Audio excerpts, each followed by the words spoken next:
Welcome back, everybody. You guys are listening to the Down to the Wire podcast. I'm your host, Brian Costa. Tyler is out for the night, but luckily I do have two very special guests in. Welcome back to the show, the Fumblerooski boys, Adam Wright and Justin Tucker. Boys, how are we doing tonight? We're doing great. Thanks for Just having us. absolutely swell. Yeah, I'm glad to have you guys on. I mean, Justin, you're kind of a bit of a surprise. I wasn't expecting it, but I'm glad to see you here again, man. We had you on about like a couple months back, and we were able to talk some really good stuff going on in sports at that point in time. It's obviously great to be back once again. A lot has happened. We're going to talk some football towards the end of the show, but we're going to open things up in the NBA and start with a little bit of controversy. The name of the show will obviously highlight that. The name of the show tonight is The Truth is Out, and that is because The Truth, Paul Pierce, has been fired from ESPN after a very suggestive Instagram live video. Justin, you were kind of giving some of your thoughts about it before the show. You want to talk about it a little bit? Yeah, I'll talk about it. First and foremost, Paul, what are you doing? Come on. You can't, I know your name is The Truth, but you can't be letting all your secrets out like that.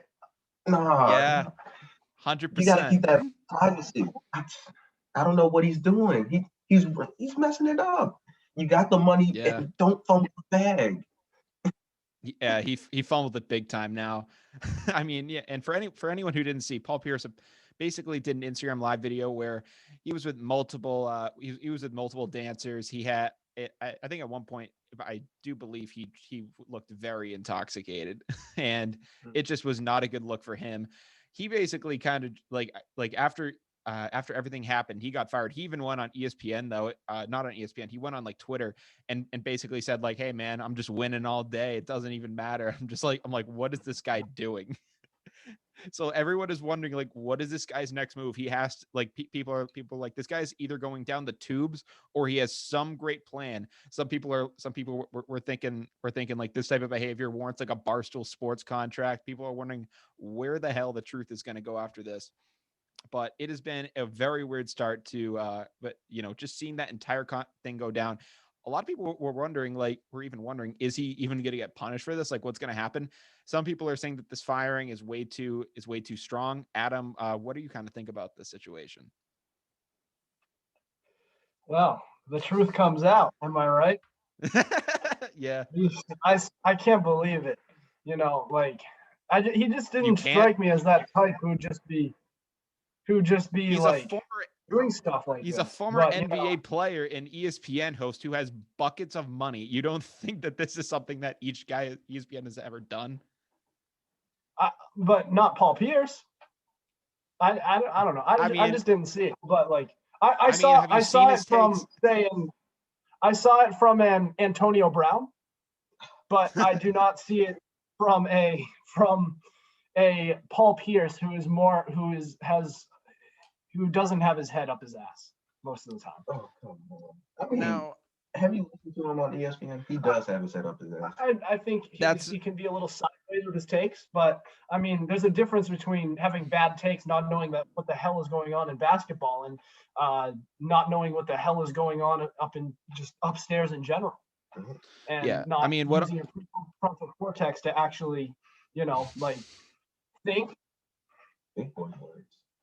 Yeah. I mean, what I'll say is this, Adam, I know where you're probably saying where you don't see The Truth doing this. Now, would I imagine Paul Pierce, would I imagine the Paul Pierce who like had to get wheeled off the court, in the NBA finals? Now we know it was just to go to use the bathroom, but at the time we thought he blew out his knee or something terrible. We saw him get wheeled off in a wheelchair and he runs heroically back onto the court and does all this and all the fanfares around him. Do I see that guy who, when he was in the NBA, he was a warrior? Do I see him doing this? No, I actually probably don't see him doing that because I just saw him as someone who was kind of about his business and did stuff like that. Now, if I look at the ESPN Paul Pierce and I see all the crazy takes this guy goes for, could I see it out of that guy? Absolutely. Now, I don't know what the difference has been in Paul Pierce since he's retired, but it has been pretty apparent. He has kind of gone from a guy that was, pretty well respected around the league to just basically the league clown at this point. It's unfortunate, that, having a Boston legend, having this happen to them. But, I'm not going to say that this isn't something Paul Pierce hasn't earned. He kind of has put himself in a tough situation with all of his crazy takes, and I think people kind of have a point when they call him out for it, and they're just like, "Hey, Paul, none of this makes sense." But this was just. But I will agree with you. Like, this was pretty crazy to see. People were just like, "Man, Paul Pierce is out of his mind." I mean, I can't imagine ever having that kind of money. I mean, that guy he's just living his life though right now. Absolutely. Yeah. If he could just use his damn brain once in a while, that'd be nice. But I mean, it's nice to see that he's living a life. Oh, yeah. If I were post retirement, that'd be a pretty good life for me. Yeah. If I wasn't married, of course. Yeah, Adam's saving his ass right there. Yeah, if I wasn't married and I'd be loyal to my wife. No. But yeah. It's a nice little, of course. Yeah. Yeah, but of course Adam's going to save himself right there. But this was definitely something crazy. This definitely was something crazy this weekend. Another thing that was also crazy pretty earlier in the week, we're saying that Paul Pierce is kind of living the time of his life right now. Another group of people that are kind of having the time of their life is the Baylor men's basketball team. They're the national champions of the NCAA. They beat the Gonzaga Bulldogs pretty heavily. They won 86-70, and a lot of and that kind of even said with a lot of Gonzaga's points coming kind of in garbage time. Now, before we get into that game, I unfortunately wasn't able to cover on the show just because of the way that the games fell. But you guys saw that. Incredible Jalen Suggs, the half court buzzer beater, right? That was amazing. Yeah, it was amazing. I gotta say, he's got it in his genes. I mean, he is related to Terrell Suggs, a former Baltimore Raven. Let's get it. Congrats. Is he actually related to Terrell? Oh my goodness! I'm related to him. Yes. All right, I didn't know that they were actually related. I was like, oh, Suggs. Like, the only other Suggs I know is like Terrell Suggs. That's actually crazy. Yeah, I didn't know until I heard after he made the shot, and then it was on Twitter that they're in some way, shape, or form they are related to one another. I'm like, of course he's got it in his veins. I'm like, no way he has it. But congratulations to Jalen Suggs for hitting the shot. After he hit the shot, he wanted his Kobe and D Wade moment, and then D Wade posted on Twitter, "I got up on the table just like him." I'm like, yo, big ups, my man Jalen Suggs. Tough break there. First, but second off, congratulations to the Baylor Bears. Golden Bears? They're the Baylor Bears, yeah. Mm-hmm. Congratulations. Clap it up for them. They deserve it.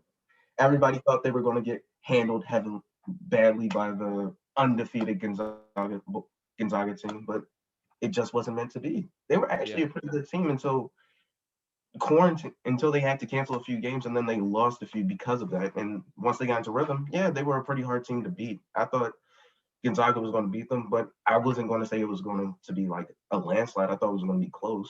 Yeah. But, no one expected this result. I'll say that. Yeah. But they got in there. They took out the belt. They whooped them. They deserve this W. Congrats to them. Absolutely. No, and I'll definitely say that, while Terrell Suggs, was definitely a guy that as a Pats fan gave me fits over just having to watch him wreck our O-line.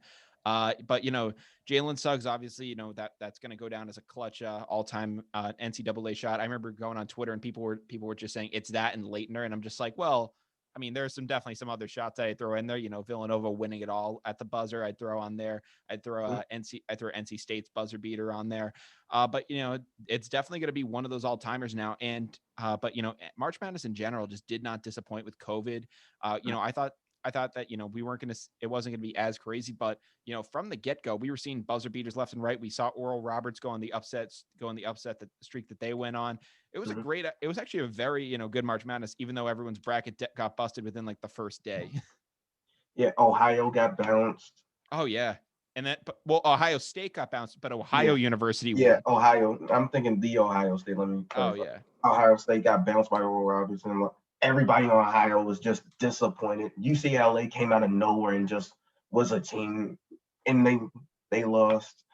Loyola Chicago came in. Sister Jean was doing her thing again. Yeah, she was doing her thing.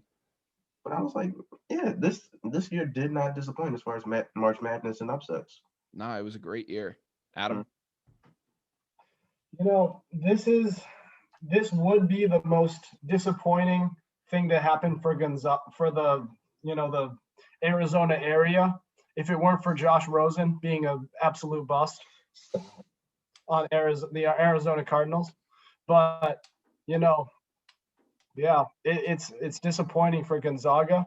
But congratulations to Baylor. I haven't been the biggest follower of March Madness, but it's fun. It's just fun to watch casually, I guess. I need to get more into it because it certainly seems a lot more very interesting. A lot of very exciting stuff. Yeah, Adam, you definitely need to get more into it. I'll help you even set up a bracket if that's what it takes. Justin, who did you pick going into the year? Did you pick Zaga? I picked Zaga because they were undefeated and they looked like a team that was going to go all the way. And as they were going on, it just felt more and more. Even when they were struggling against UCLA, I thought Jalen Suggs was the truth after that game. I thought he was going to carry them to win this one, but it just didn't fit this year. Well, not the truth now, but the old school truth. You thought he was, but he did incredible, and Gonzaga, they fell one game short of the perfect season, just like the New England Patriots in 2007. They fell one game short of the perfect season. Yeah, what season are we talking about? I don't remember any of that happening. 07, 08. I've erased it from my memory. It's over. It never happened. He always tells me when we're in the room arguing about this. The Patriots are 0-3. Tom Brady's 7-0 in Super Bowls. Yes. Yeah, he always tells me this. I'm like, stop. Tom Brady can never do wrong. I mean, if you want to have a bad two-game stretch for the Patriots of all time, it was definitely losing out on the undefeated season, and then the very next game Brady tears his ACL. If you want a bad two-game stretch for the New England Patriots, that's probably it right there. I don't think it gets any worse than that. Maybe you could say after losing to Denver in the AFC Championship game and then the suspension coming out, but I don't think other than that there probably wasn't a worse two-game stretch for the Patriots. But very similar to Gonzaga, they've always been, all my friends have always basically just said that, they're always the team that's in it, but they can never come through in the clutch. And that was always kind of like the big thing that, a lot of people thought they were going to break that this year. And, Justin, like you said, it looks like it was going to be a pretty competitive game, but, it really just ended up being no contest. Drew Timme, he tried to do what he could for Gonzaga as well as Suggs, and, it just nothing was working for them. Baylor was getting like every single call. And I mean, not that it was on the refs, like Baylor just outperformed that day. Like in terms of calls going their way, it wasn't like in terms of favoritism. It's just that they were playing the game just better all around. You wonder if that's going to turn into a self-fulfilling prophecy, or if it already has, considering, especially if it wasn't before, it could now, since they just had a near perfect season and then they just absolutely choked it away. So in the coming years, for the foreseeable future, you can very well see they could be in it like a lot, be competitive, but they always just fall up short, and it's just gonna build and build as like this mental thing that they won't be able to get over the hump. Yeah, I mean, I'm not a big college basketball guy, but yeah, it's either that or it's either that stuff. I mean, it's either that or they go all in, and their coach just said, "Screw it, we're going for the title this year." But in terms of, but I will give some heavy credit to Baylor's coach. I for anyone who's watching the championship game, it was like in the final seconds before the buzzer ticked on. It showed a clip of him from 2003, basically saying, "Hey, we're gonna go and we're gonna win a championship at this school." And a lot of people just had some questions about it. And 18 years later, he was able to kind of live up to the name. I mean, not many coaches are able to, without a championship or any kind of, major notoriety like that, are able to last 18 years. But to be able to do that and, deliver a championship and fulfill your promise, the kind of crazy thing about it is that he's fulfilling his promise with guys that they were like 1 year old when he made this promise. They were like literally like just born or 1 or 2 years old when he made this promise, and it's all coming to fruition now. Congrats again to the Baylor Bears. Just an incredible season for them. But now we kind of transition over into the MLB. Now, I'm very glad that baseball is back. Adam, I know you're a huge Red Sox fan. Justin, are you kind of a big baseball guy or not too much? I'm an Orioles fan. Outside of that, he makes me listen to Red Sox games. I can imagine that. So, So I mean, the Baltimore New England rivalry has actually been a pretty solid one for you in football for the past couple of years, but in baseball it had kind of been a little iffy. But in the first series of the year, Baltimore did sweep the Red Sox in pretty handy fashion. Even though the Orioles are probably the worst team in the American League this year, they took care of the Red Sox in that first series, and a lot of people in Boston were very mad. They saw the way that this offseason kind of went about with Heim Bloom and all these other guys, Yeah. And a lot of these guys were brought in. Andrew Benintendi was sent out. Guys like Franchi Cordero and different guys were brought in. And a lot of people were wondering, like, is this team going to really be able to compete? Now, after that bad series against the Orioles, they come out and they sweep the Rays, who were last year's AL champions. So, they were able to kind of turn the tide a little bit quickly, and the narrative has started to flip. So it is going to be an interesting thing to watch here as to, can the Red Sox, now take that 3-game winning streak and go up from here, or is it going to be like a back and forth kind of thing throughout the season? Adam, I'll let you kind of start off with it, and then I'll have it go to Justin, then I'll come back to me. This season couldn't have started as more of a roller coaster than I can even remember. Yeah. They started off the season, and we thought, okay, we're going to get off to a hot start. Well, we probably won't be that good, but we will win at least 2 out of 3 from the Orioles, and we're going to get a good start to the season. Wrong. Yeah. It turns out that we're going to get swept by the Orioles. Yeah. But not only that, but coming off that sweep, we're going to take down a very competitive Tampa Bay Rays team for another 3-game sweep. That turns out to be they're the defending American League champions. So and not only that, but this kid, I don't even know who the hell this guy was when we first got him. Franchi Cordero, he's batting .333. And what kind of backwards world are we living on right now? I think the only thing that makes sense is that JD Martinez and Xander Bogaerts have led the charge. That's just about it. Everything else, holy crap. Yeah. I mean, the one thing that has pissed me off about this team the most part has just been was the start from Garrett Richards. I mean, he came out and he was just absolutely awful for us. So I mean, in terms of questions in the rotation, for the most part, that was kind of the big one for a lot of people. Going out of that Orioles series, everyone kind of just came to the consensus that Garrett Richards just no longer has it. I was actually at a game in 2014 when the Red Sox were playing the Angels, and he was still there, and he was actually he was like one of the top guys. He was like, some people were saying he should have been in the Cy Young race. Like, he was the guy that was basically leading the Angels to the postseason that year. I was at the game where it was August 20th, because I know it was my sister's birthday, and it happens, and Brock Holt hits a ball to second base or to first base, and Garrett Richards runs over and he blows out his knee and just gets injured all over the field. And he has never really been the same guy since then.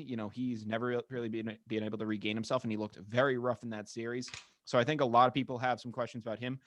But definitely, Adam, Franchi Cordero is still a guy that I'm looking at, very cautiously. Now, I mean, he's had a good start to the series. I don't know necessarily. I mean, when we traded Andrew Benintendi and we brought back a guy named Franchi Cordero, I was like, who the hell is Franchi Cordero? And what the hell can he do? Because when I looked at it, I was like, oh, this is this guy Franchi Cordero. Maybe he's like this 20 to 22-year-old kid. He's in the minors. We can work him up and he can become a prospect. He's only 53 days younger than Andrew Benintendi. So it's not like we got a prospect for this guy. We did get Josh Winkowski, who's going to be in the minors. So he'll be someone to watch down the line. But, in terms of Franchi Cordero, I mean, he's basically the same age as Benny. So I was pretty skeptical as to the fact that the guy batted .210, as a career average coming into this year. He's looked solid so far. I mean, I still have some questions as to, how he'll be able to do defensively. I know he made a great play against the Monster last night. But the questions are definitely there. Absolutely. This is a team that we don't expect much from them, but if we could get a baseball season, that would be all I could ask for, just to restore my faith in this team. Yeah. I kind of tuned out during the COVID year, And even during the 84 win season following their World Series championship, I really wasn't into the team that much. All I remember. What are you saying, Adam? That you're a bandwagon fan? No, I'm kidding. All I'm saying is I remember it was frustrating. Only like I winning just teams here. expected anytime that 84 win team was probably the most frustrating team I'd ever watched. With the amount of blown leads that they have, I lost track. Anytime they had a small lead going into the late innings, I expected them to blow it, and they didn't disappoint every single time. And with take away half of those, and they have 90, 95 wins, probably. Yeah. And it was just like they missed out on the playoffs. They didn't, I could go on and on about the Red Sox, how much they blow and how much they've disappointed me in the past few years. But I'll pull on the choke collar a little bit. But Yeah, Justin, you look a little alarmed. I'll throw it off to you. I like the way he's talking, but at the same time, you're a Red Sox fan. You're not an Orioles fan. Let's calm it. You don't know what misery is. yeah. This man has. Does the number 86 not mean anything to you? Adam, you weren't even born yet. Get out of here with that. If we're talking about Red Sox fans in general, the number 86 should instill fear into the hearts of many Red Sox fans. Not us, because we're old. We're not old. We're young. But Red Sox fans in general, they've gone through some stuff. I mean, 86 was also the number of years after the curse was broken. So some fans might actually might enjoy it for that reason. That's what I was saying. That's what I was referring to. Oh, and 86 as in like the year, or no, that was 1986 World Series. There's that. So the number 86 just Bill Buckner. Yeah. Adam, why are you acting like you witnessed it live? We technically weren't very close Patriots fans back in 2007. We were pretty young for that. I mean, you could understand what the heck was going on, though. You can understand football. Adam, you're telling me you couldn't understand football at 7 years old? No, I just wasn't really into it at the time. Makes sense. I wasn't either. No, I was going to say, but actually the 86 World Series, my dad will find this funny. I remember he told me, back when he was a Mets fan, he told me that, when he was watching the 86 World Series and was still a Mets fan, he was around like my age, like 19, 20 years old. And he saw it happen, and he just started absolutely dying laughing at the Buckner play because obviously he was rooting for the Mets, and he just was having the time of his life with it. Obviously now he's kind of converted into a Boston sports fan, but that's something I always kind of think about in that with that. But yeah, the Red Sox, they've had some tough issues as of late, but I'm just gonna say this century has been pretty kind to us so far. So while 2020 was pretty rough, I'm glad that it looks like we're on the right track. But Justin, your Orioles suck, man. I mean, we do. I was so happy when I saw 3-0. I was so like, yes, let's just get these 3 wins out the way because we're going to blow the rest of the games. Yeah. 2014 was like was the last run where I saw the Orioles, and I was like, man, they're for real. Like I remember like Nelson Cruz was on your guys' team for a year. You guys ended up getting Trumbo at a little bit, and like you guys went on a run with those guys. But ever since Edwin Encarnacion walked off on your ass, it's just been pain ever since. So much pain. So much pain. Yeah. That's basically just been the story of you guys ever since. But it's just the Red Sox, it does look like they're trending upward. I mean, we're facing off against the Orioles again tomorrow night. So, but we're going to be in Baltimore this time. So it's going to be interesting to see how that goes. So, is this just going to be a roller coaster Red Sox season? I'm hoping not. I'm hoping there's some semblance of a team this year, and like we actually have a direction that we're going in. And I'm hoping it's positive. But that is still yet to be seen. Some other Red Sox news that, kind of also made some headlines. Didn't have anything to do with their play on the field, but instead what they're going to be wearing on the field. Nike released the City Connect jerseys, which are essentially like, jerseys for baseball teams to wear that will reflect like their city and like kind of their heritage and stuff like that. Now, Boston is like the first of 7 franchises to get this so far. And their jerseys so far have kind of, have had a lot of people kind of having mixed reactions so far. Mostly have been positive, but their jerseys, for anyone who hasn't seen them, they're yellow and blue, and like the tops are yellow, and then it's blue. And across the chest, it says Boston in blue, and it's meant to actually it's actually meant to look like the marathon finish line on Boylston Street. And it's actually kind of an interesting jersey. It kind of has some of the city's history kind of into it. What are your guys' thoughts on the jerseys so far? I actually like them. I know there's some people who are kind of like, it's kind of ugly, but I don't think they're bad. And on top of that, I just love what it represents. The Boston Marathon. There was a marathon bombing back in 2013. That's really meaningful for myself, because that was kind of around the time where I became more invested in sports. Yeah, same here. I went to that game on the day of the bombing. Really? Yeah, I was at that game. That was my first Red Sox game. And in the aftermath of it, seeing the Red Sox really just rally around it and kind of put the city on their backs and win a World Series and everything, the way they were just able to help heal that city, it was a very meaningful thing for me. And it really opened my eyes to the whole sports world and made me realize what sports are all about. Like you can even go back to 2001 where the 9/11 happened and the Yankees were able to do their thing and help at least just become a distraction, just to kind of give people something to sit down on their couch and just act like and pretend that everything is okay, and to sort of just have some reason in their daily lives to just sit down and just forget about all the bad things that are going on. And I think these uniforms really are the embodiment of that, just to sort of like kind of give some meaning. Well said. I mean, I'd agree with you there. 2013 was also probably the year I became a very strong Red Sox fan. Up until then, baseball was just, and other sports in general was always kind of a tough thing for me to kind of get interested in. Having some sign difficulties here. That's always beautiful. Let's see if I can get that back up. And we'll see how long that lasts.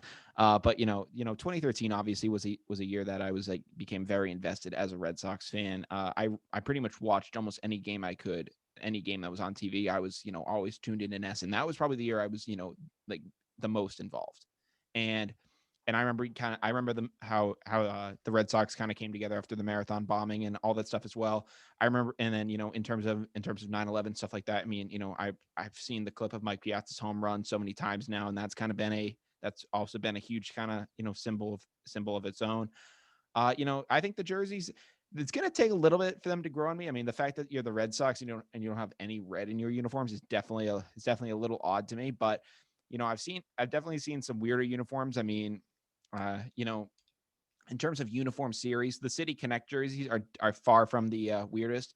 I remember, now in the MLB, we always see the turn back the clock nights, and it's, it'll be teams like wearing jerseys that they wore in like the 80s or the 70s, and kind of just paying tribute to that era. I love it when the Red Sox actually wear their 1975 jerseys. Those jerseys are awesome, and I wish they'd wear them more. But in terms of a jersey series that was very weird across the MLB, I think of the Turn Ahead the Clock series jerseys, which, for anyone who doesn't know, back in the 90s, before the turn of the century, people were trying to assume what jerseys people would wear before what jerseys people would wear in the future, in kind of like a fun, spoofy kind of way. And I remember the Mets became the Mercury Mets. The Seattle Mariners completely changed up their color scheme from their typical teal and green, became maroon and silver.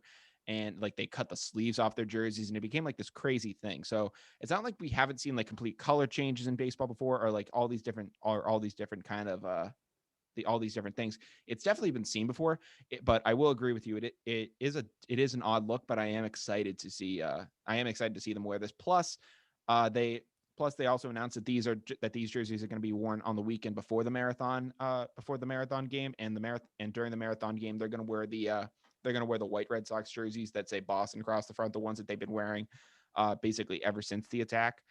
So I love those jerseys. Those are probably one of my favorite Boston jerseys, ever since they came out. But I think these are a nice touch too, and I can't wait to see them wearing them. Absolutely, can't wait. Yeah. Now, in other baseball news, we saw it over the weekend. The Texas Rangers hosted the first major sporting event since the pandemic without any COVID restrictions. They had a full capacity crowd at their stadium. I don't know if you guys saw this, but the stadium was absolutely packed. It was very weird seeing a full crowd baseball game again. They did end up losing to the Blue Jays in that game, but what were your guys' thoughts on just seeing full stadiums like this again? It did feel weird because whenever you see a full stadium, you think, oh, this is from 2019. This is like a highlight reel or something. Exactly. But no, it's not. This is real, and they're actually trying it. Now, it remains to be seen. I'd love to see them experiment and see what they're going to do with that, because it feels like people are very afraid to really take those steps to try and open up a lot more and try to bring some normalcy to the table. But I really want to see how it winds up going. If the results end up being positive, that they will not positive, not that kind of positive. Not that kind of positive. We're not trying to have if the results of it end up the stadium is positive, then yeah. If the results of this wind up being that, there's minimal positive COVID tests from it, there's not much transmission, or hospitalizations, deaths, then maybe the rest of the league and other organizations outside of sports look at this and they say, well, once this vaccination is fully vaccine is fully distributed, why not go back to completely normal? I'd love to see if the results come, if we see the results and it winds up being a good thing, then you keep doing that good thing. It's pretty basic thing. Yeah, there goes that sign again. Whatever. But it's down. I'm not worried about it. But Adam, thank you so much for that scientific analysis. I really appreciate it. But no, I'd love to see things get back to normal. Frankly, I want to see things. I want to be able to go back in the stadium and not have to worry about any of the social distancing or any of that stuff. And I'm hoping that can come sooner rather than later with the vaccine and all that stuff. I mean, in terms of just getting it out there, I just want to be able to go back to normal, man. That's all I want at this point. Like, I think that's all anybody wants. And, while I know each part of the country is different, I know that down in Texas it's warmer, and that might, do them better because, when it's warmer out, transmission is down, and up in Boston, it's freezing cold usually, but, we're enjoying a nice warm spell right now, but typically it's freezing up here. But hopefully things can last. And I mean, if this looks good, maybe we're on our way out of this thing, and this could be a nice sign of things to come. But yeah, Justin, what are your kind of thoughts on this? Well, it's a step. Whether it's a step forward or a step backwards is kind of hard. But it's still a step. Yeah. If done right, it could be a step in the right direction, that we are seeing some form of normalcy, and everybody else is like, all right, this is actually happening. Let's actually take the next few steps in order to get full capacity in other stadiums. Yeah. If it's a step backwards, we have to go through the normal COVID restrictions and then do this all over again later down the line. Yeah. So I think like sooner or later this was going to happen. Of course, Texas would be ballsy enough to do it. Of course. Hey, Texas is gonna do anything, dude. But no. Oh, I lost you there. I just said everything's bigger in Texas. Oh yeah, everything. But I mean, speaking of an experience. Yeah. But I mean, with COVID, I guess you could say this, you've seen all this stuff about, trying to get back to normal. And the way people have kind of been doing it is kind of like it's kind of trying to get a kid into a cold pool where, you start off, dipping your toes in, doing some stuff like this. Texas basically just took your kid and just threw them right into the pool and just said, we're going to see if they sink or swim. I appreciate them doing that. Texas backed up and they said, "Cannonball!" Exactly. Everybody. So that's what they essentially said here. So we're gonna see it. We're gonna see if people are gonna sink or swim. I'm hoping it's the latter, but I hope that this is a step in the right direction because I want to be able to get back to normal as soon as humanly possible. I'm hoping that my summer can, towards the end of it, we can, start to see some more normalcy. I know from at my campus, we announced that we're going to be going full in person in the fall. So that's a good sign of things to come too. We're all going to have to get vaccinated and all that stuff. Hopefully that all can go good. But I'm optimistic. I want to see us get back to normal as soon as possible. And, hopefully this test can, and, the numbers come back and we can, look at this and say, hey, not bad. I'm hoping that's the way this thing can go. But, with COVID, you never know. And anything can happen at this point. So we always, you got to be careful, got to do whatever. But, hopefully this is a step in the right direction. In other baseball news, Reds outfielder Nick Castellanos. I don't know if you guys saw this. He was suspended 2 games, because he sparked a bench clearing brawl after he got plunked in. He homered and then he got plunked in his next at bat. And then he managed to get around the bases. He slid into home and he gets up and he just kind of just does like a move in the pitcher's face. Kind of like a similar reaction that an NBA player would have, like when dunking on a guy. I actually saw a very similar thing as some people said that like this guy got suspended over something that happens in the NBA every night. I kind of agree with it. I mean, he kind of just like looked over the guy and basically said like, let's effing go. Did that sort of a thing to him. And he gets suspended 2 games for that. Everyone is kind of coming to this guy's defense. He's appealing the suspension. What do you guys think about, like, do you think that MLB should have enforced this rule? Or do you think do you think this is just another example of them kind of, alienating the fan base and making baseball boring? It's really not that. It's not that new. Yeah. You see, baseball is more of a non-contact sport. Yeah, as opposed to basketball, so it does happen more often. Yeah. So, you look at it that way, like stuff like this happens, and players face suspensions, fines. I mean, I'm not trying to justify and say that's okay. I'm sure a lot of times it's not intentional. Yeah. But it's to say that it's out of the norm. It still happens because when it's different with contact in baseball from basketball, because you expect contact, you expect that to happen. Because you can't really control that, but baseball, it's a lot easier to control. Yeah, I mean, I'll say this. I know that. You said that baseball isn't a contact sport. At least it isn't now. I mean, back in the day when you still had the catcher collision rule, and you could like basically tackle guys and just kind of throw your shoulder into them and try to force the ball out like that. Going sliding in hard to second base. Unfortunately, Chase Utley ruined that for everyone. When he broke Ruben Tejada's leg in the 2015. In the 2015 series. I'd still love to see, guys being able to break up double plays like that, because I remember Dustin Pedroia being able to make incredible plays like that. I'd love to still kind of see that kind of aggressiveness, but, MLB's, watching out for their players. And unfortunately that kind of takes away some of the excitement from the game. But, it's definitely a very interesting kind of thing to watch. Mm-hmm. Absolutely. Yeah. But, I've really, I wish that there was a little more aggressiveness in baseball. I know that in certain situations you can, when the catcher's blocking when the catcher's blocking the plate just right, you can actually go in for a collision play. When you do everything just right, maybe you can have a little aggressiveness.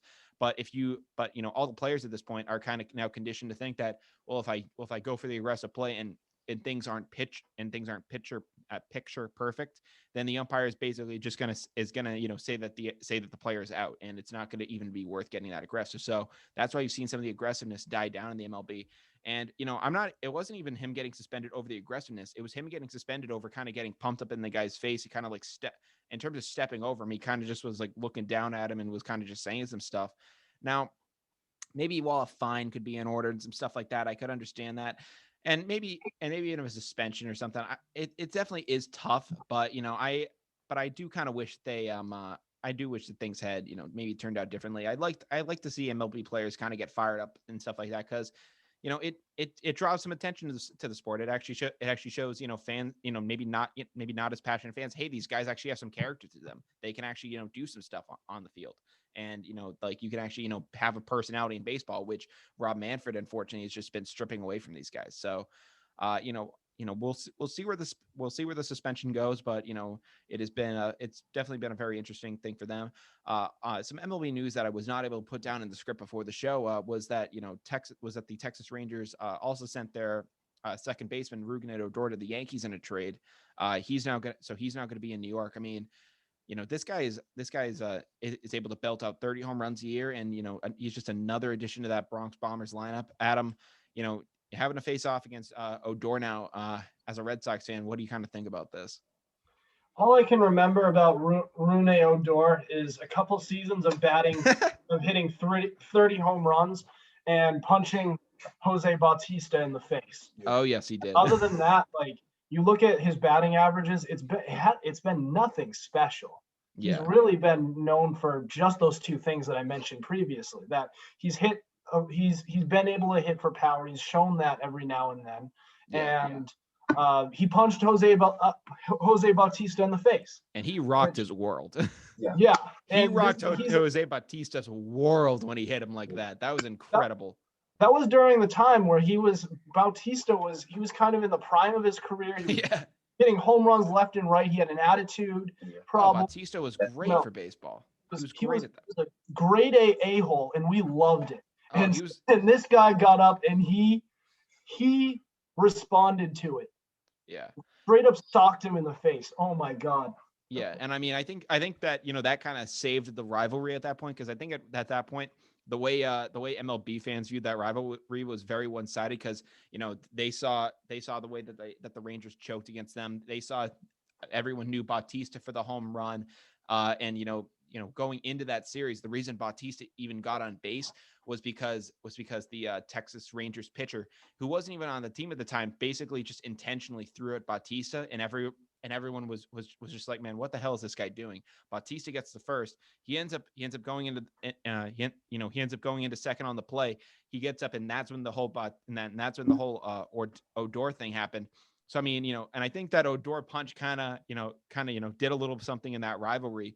Obviously, Blue Jays Rangers hasn't been, the marquee matchup for a couple of years now, but when those two teams, start to, maybe get hot at the right time and they meet again in the playoffs, I'll be very interested to see how that series goes. Absolutely. I cannot wait. I mean, for the Rangers, it looks like it's going to be a long time before they're really back into contention, but when they get back into contention, even if the players on the teams are different, there's still going to be some animosity there, and I can't wait to see that type of a matchup. I'm just waiting for a bench clearing brawl at this point. I'm waiting for it. Absolutely. But and finally in MLB news, we also have another Texas baseball team that we're going to cover on the program tonight. The Houston Astros, who would now have just become known as the Houston Trastros. They've become like the cheating scandal that's rocked the baseball world. I said it on one of my previous shows that before COVID they were the story of 2020, and I think COVID kind of saved their ass a little bit because they looked at it and they kind of were. I feel like they were kind of just like, oh, we're not the main story in the world anymore. Okay, that's probably better. But the Houston Astros have got so much hate across the baseball world. And in 2020, they kind of were saved a little bit from some of that scrutiny, because MLB didn't really have any fans in the games, at least for Astros games, until this year. They had some fans at the NLCS and World Series, but they didn't have any fans in the stands for any Astros games, especially any Astros away games. So they weren't able to boo any people. And this year, the Astros are able to. This year, the Astros, are going to stadiums, and fans still remember what they did. Now 2 seasons ago, they are now coming for them and are calling for them about this controversy that now broke such a while ago. And you're seeing all these you're seeing pitchers plunk guys left and right. You're seeing all these sorts of different things. And a lot of people were wondering, like, is this going to come to an end? Where is this going to come to? Me and Tyler thought that this might have been cooling off a little bit, but at a LA Angels game, The fans threw both an inflatable trash can and threw an actual trash can onto the field at Angels Stadium, and like that there had to be a stoppage of play, especially for the real trash can, because actual trash and just stuff was on the field, so they had to like clean that up. And the Angels like announcer or someone like that basically came out and said how disappointed they were in the fans. And I'm just like, yeah, that's kind of hilarious. I mean, well, you don't want to be throwing stuff on the field. It's Houston. They're trash cans too. That's the funniest thing. No, yeah, they actually threw physical trash cans onto the field. See, this is kind of one thing I like about baseball right now is actually the Houston Astros, because they're giving the league a little bit of publicity. Yeah. People are really hating on this team with a passion, and I love it. Any sort of passion is great, especially in the MLB, where they've done such a horrible job at marketing their league and their players. And I seriously, I know everybody openly hates the Astros, and somebody who roots for the Astros in any sort of playoff game now is in danger of being crucified. Yeah, but, pretty much. I can't be the only one who is low-key just rooting for the Astros during the playoffs, just to see everybody pissed off. Especially Yankee fans. Oh yeah. I mean, I saw some Red Sox fans asking, because of the cheating scandal, who they should root for in that series, and I was like, F the Yankees. I can never cross that bridge, and root against and root for them. But I saw a lot of people. But I saw a lot of people making that decision. But the Astros, man, when that thing came out, that really disappointed me. While there were some kind of unlikable guys on the team to begin with, it looks like, it was disappointing to see that an opponent that, we faced in the 2018 playoffs. And, it looked like maybe, if the Red Sox had kept Mookie and things had, looked better with that playoff run, it looked like we were going to be, it looked like that 2018 team was going to be around for maybe like the next 3-4 years in terms of competition wise. And it was going to be like, hey, like we got a playoff team that we're going to be able to, have some great rivalry matchups with for the next couple of years. They looked like this up and coming franchise, showing that like you could go from the tanking phase to kind of a World Series championship. And they were kind of, they were now like the marquee symbol of almost like tanking. And, they really just blew all that when this cheating scandal came out. And, it's unfortunate, but, they're getting what they deserve at this point. They have fans throwing the trash cans on the field. While I don't advise it, I find it incredibly amusing. I'll say that. Mm-hmm. So I will say that I find it incredibly amusing, and that kind of covers what we have in baseball news so far. So before we go down to the wire, we are going to talk about some NFL news, and there's only really two main headlines that I wanted to get across tonight. Obviously, the big news came out was that the New York Jets. Obviously, for you guys, I think it's fair to say that Brian is out. But the New York Jets traded quarterback Sam Darnold to the Carolina Panthers for a 2021 6th-round pick and 2020 and 2022's second and fourth-round picks. They traded them. So that was the exchange between the Jets and the Panthers. So it looks like the Jets are now dead set on taking Zach Wilson out of BYU with the second overall pick. When seeing this deal go through, it's a very interesting move for Carolina, because, they paid Teddy Bridgewater a whole lot of money to be the guy over there. But it now looks like they have there are some different plans there. So he might get shopped to a team. It's unfortunate for Teddy, because, he was kind of the comeback story across the NFL that everybody loved. I mean, he, came back from that terrible injury with the Vikings, had a stint with the Jets, and, was able to rebuild some credit over 5 starts with the Saints while Drew Brees was out, earned himself this great contract. Things just haven't worked out the way that people wanted it to. And it looks like Darnold's going to be brought in to be that guy. I think that he has a good chance to be successful here. I mean, you do have some, I believe Robbie Anderson's now down there, a guy that he was throwing to in New York previously. So, I mean, there's definitely some promise to, going to be some promise to, what he can bring to this team.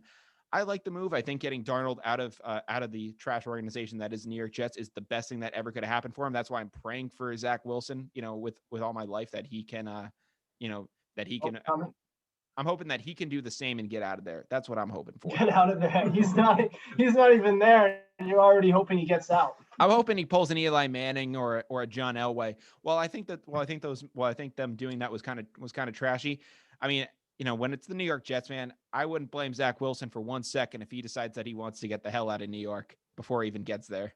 They were talking about the same thing. There was a lot of rumors swirling that Trevor Lawrence would do the same thing when once upon a time the Jets had the number 1 pick before they decided, let's go win a couple games and lose that number 1 pick.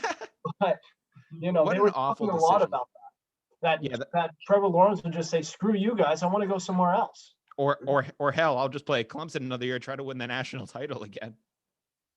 I wouldn't be surprised one bit if we were to do that. Yeah, I mean, he could have done that, but the Jacksonville Jaguars, while they aren't they're in a prestige organization, they're not the Jets, and I mean, they're the type of team you'd expect to be in the number 1 selection. So it's like, they kind of have a new regime going down there, and Trevor Lawrence at least has a chance to not be killed by that, but not be killed in that market. He it's a very low key market. He'll be able to bring them some fans. The Jets, man, just cannot get their stuff together. That's why I'm praying for Zach Wilson. I mean, the man is going to have to do some incredible stuff, to basically just, live in New York, dude. It's going to be tough. We were talking a lot about this trade on our episode that we recorded last night. And, you really have to wonder what the hell the Jets are actually doing here. Yeah. They're basically just extending what they already had going, that they started back in 2018 when they drafted Sam Darnold in the first place. Zach Wilson and Sam Darnold, they have a lot of different similarities, and they really haven't been able to surround him with any talent. And they're basically just using this pick on another guy somewhat like Sam Darnold, and then trading away Sam Darnold. And they're just going to wind up with the same exact issue, just this quarterback with some promise who needs to get the hell out of there. And there's nobody around that they're able to surround him with talent with. It's just what are they doing? To what end are they going to do this? Just keep on drafting quarterbacks like this one after another for the next 10, 15 years? Pretty much. Get them the hell out of there? Sounds like the Jets. Yeah, pretty much. There's one solution to fix the New York Jets, and that's a wrecking ball. But yeah, it's definitely just tear them the hell down. Yeah, no, you do need to tear them the hell down, because they've just been an awful organization, and they just cannot do it. I mean, I've talked to you about what I think about the Jets on your show before, so your fans have definitely heard my opinion of the Jets. But it's definitely a great trade, I think, for the Panthers. Sets them up with good options. Where do you think this kind of does for the Patriots? Now, I mean, while the Patriots really have no connections with this, they're still kind of in the search for a quarterback market. While some people do think that they're going to roll with Cam, which I'm hoping they don't after the season he had. Do you think that, do you think this kind of does something for the asking price of a guy like a Jimmy Garoppolo? Oh, wait. You don't believe in Superman? You don't believe in Superman? Jumping over the top. Superman met his kryptonite with that terrible shoulder injury. And I mean, when you can't throw 5 feet over the offensive line, man, yeah, I think Superman's dead. This is Superman. Yeah, Superman's dead. Look, this could help with the draft. I mean, so I'm not being at 15. I don't see how this could help them in terms of like another quarterback falling down all the way to them at this point. Even with another team coming out of the quarterback market in the Carolina Panthers, but the only real legitimate. There's 2 legitimate things that this affects. How this would affect the Patriots. Number one, that you mentioned, that this could set the market for Jimmy Garoppolo. Say they only got this much, you're not getting that much. You're not getting a first-round pick from Jimmy Garoppolo. This brings the asking price down.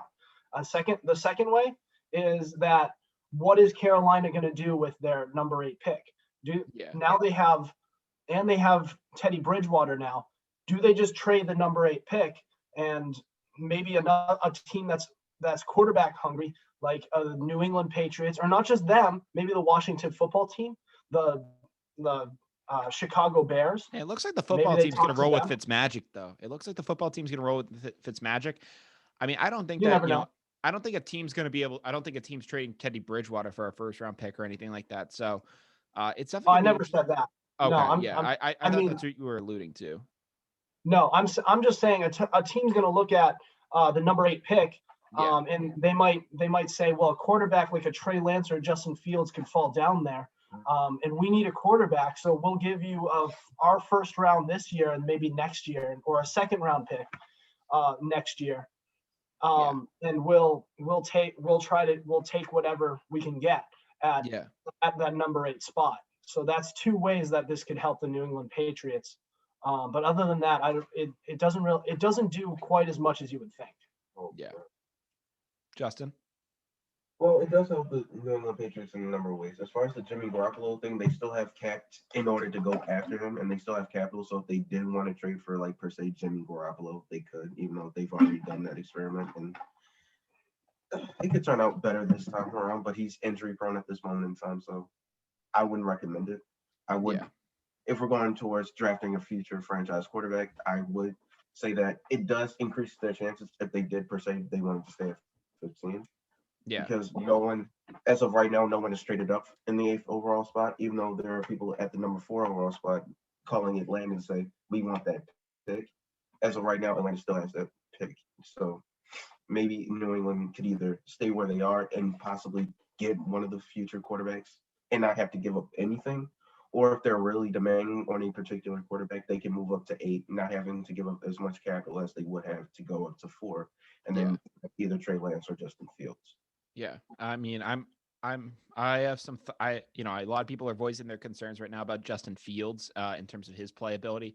I mean, just in terms of him being an Ohio State quarterback, those unfortunately just have not, done too well in the NFL so far. So I have some questions there. Trey Lance is another guy too. I mean, he hasn't played in a long time, and the amount of games he has played has been a very small sample size for us to really kind of get a gauge on. So I definitely have some questions about those guys. But I do think this does set the market pretty well. I think for the Patriots, I think this falls in the Pats' favor because now you can maybe look at the Jimmy Garoppolo thing and just say, like, there's no way we're going to give you a first for this guy, and hopefully that's the kind of the vibe that you can get out of the Niners. And if we're able to get Jimmy Garoppolo for a cheaper price, I'm all for it. I'd love to do it. I mean, I think that he's the guy you got to get in this offense. This looks like an offense that would be geared for a guy like Garoppolo. So I'm hoping that that the Pats come to their senses and make a trade soon. So that's what I'm hoping. But before we do, go down the wire, there's one last storyline I want to hit, and that is that Packers quarterback Aaron Rodgers recently just started his 2-week run. At least he started on Monday. It's his 2-week run as the guest host of the game of the world popular game show Jeopardy. Obviously, rest in peace to Alex Trebek, passed away earlier this year. But Rodgers has started his 2-week run as the host of Jeopardy. He's obviously had some interesting moments to date. We'll talk about his long-term status as of that in a little bit. I mean, he actually talked about possibly wanting to do the show full time. But before we get into that, a contestant on Final Jeopardy asked Rodgers who kicked that field goal, who decided to kick that field goal in this year's NFC Championship game, and basically was a dig at head coach Matt LaFleur for not leaving Rodgers out there on 4th down to kind of cut the score down a little bit. Did you guys see this at all or no? Oh, I showed that. Who wanted to kick the field goal? That is and just watching that awkward moment and just watching Aaron Rodgers just awkwardly smile. That was the funniest thing ever. You could also see in that guy's face, in his facial expression, just the absolute, like, just he knew he was setting Aaron up for a terrible time. And Rodgers actually said if there's like an extended clip of it. If you watch afterwards, he can actually see at the panel. There's there's a screen on the table, so he actually can see what people are writing before anyone else can. And he saw the field goal thing coming in, and he just starts going, oh my god, in his head, and he wasn't able to finish reading the whole thing before the timer was up. So he ended up doing that. And that was an absolutely hilarious moment of Final Jeopardy. I'm hoping that more fans are able to have fun with him like that. But that was a great moment. But something that did catch my eye a little bit was that he was on the Pat McAfee show, and he actually said that he'd love to do this job full time. The way he had said it is that the filming of Jeopardy, I think he said it's you do 5 shows a day, and you film it. Typically you do 5 shows a day, and you film it across 45 days. And that creates 200 something episodes. for like the year of Jeopardy.